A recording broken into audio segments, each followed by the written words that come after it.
to introduce you to the writer and director of this brilliant film, Mr. Taylor Sheridan.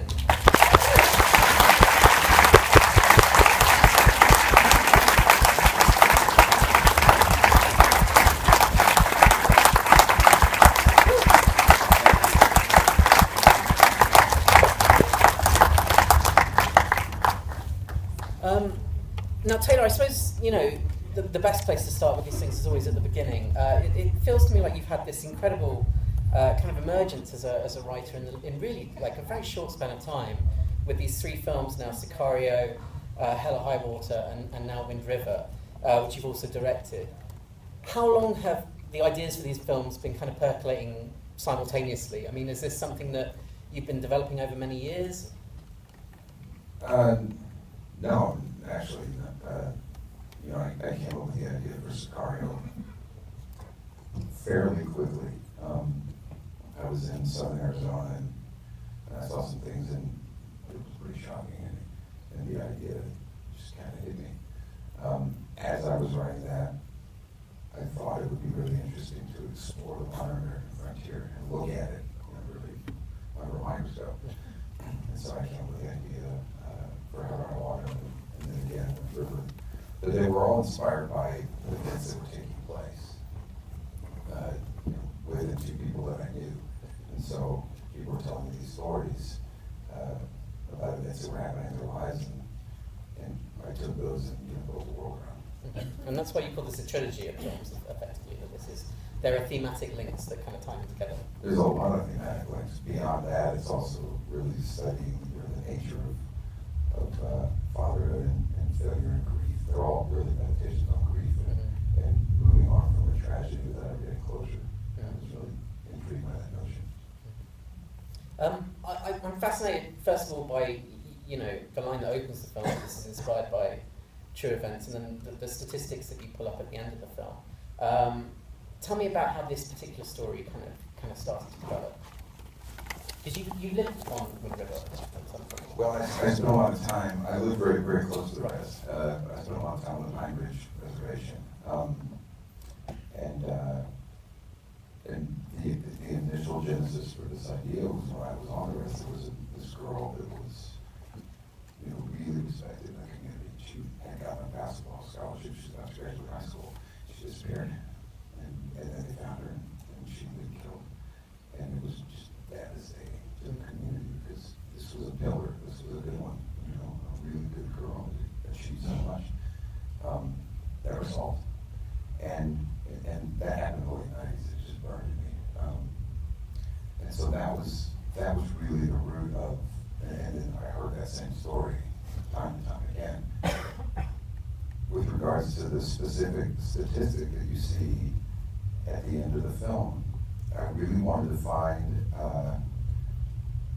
some type of hard number that could give some weight and some reality to this issue.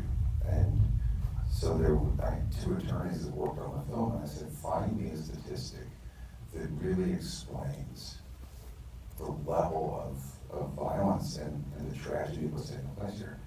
And I want to know how many women are missing. That's what I want to know. How many unsolved crimes? How many missing women? And they looked for 3 months and they called and said, we can't. We called everybody. We called the CDC, we called the Department of Justice, we called everyone. No one has a statistic. We have them for every other demographic, but we cannot find them for Native American women on the reservation. And I said, well, that's our statistic then. You know what's fascinating to me about the film is that, you know, it works on a level of pure entertainment. It is a, you know, it is a kind of a gripping thriller, but at the same time, you know, because you're dealing with a real set of people, you know, a real way of life, there's a huge responsibility that comes with that. And I know that was tied in. I wonder if you could explain how that was tied into your choice to direct the film. Well, I got really lucky with Sicario and with Hell or High Water with those directors, and I just couldn't guarantee I'd get that lucky a 3rd time, you know. And it was really important to me because of the amount of friends that I had in Indian country that it be told a very specific way. And you know, you always endeavor to make a good movie, obviously, but it was more important to respectful and approached in a very specific manner that it wasn't to be good. You know, it would be, if it was bad, so be it, but at least it would be right within their eyes. So that's why I chose to direct. And I mean, for most people, the idea of like making a movie in the snow, you know, that changes location, changes landscape on a dime.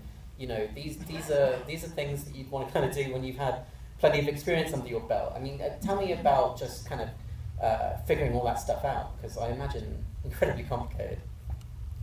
I mean, as an actor, some of the biggest clusterfuck scenes I ever did were like at a dinner table. So it didn't snow, you know, I don't have to light it.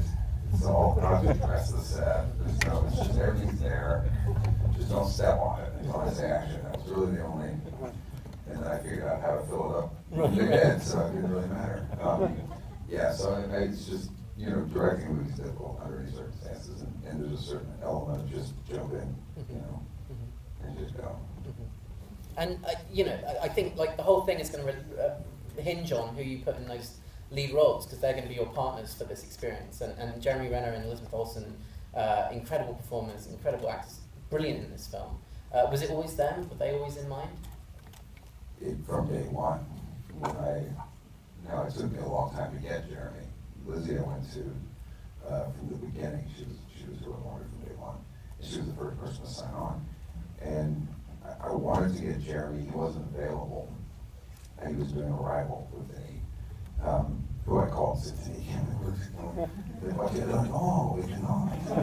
There's no way. That's a movie." And it took me so long to get the financing put together that he became available. So that I was able to. Awesome.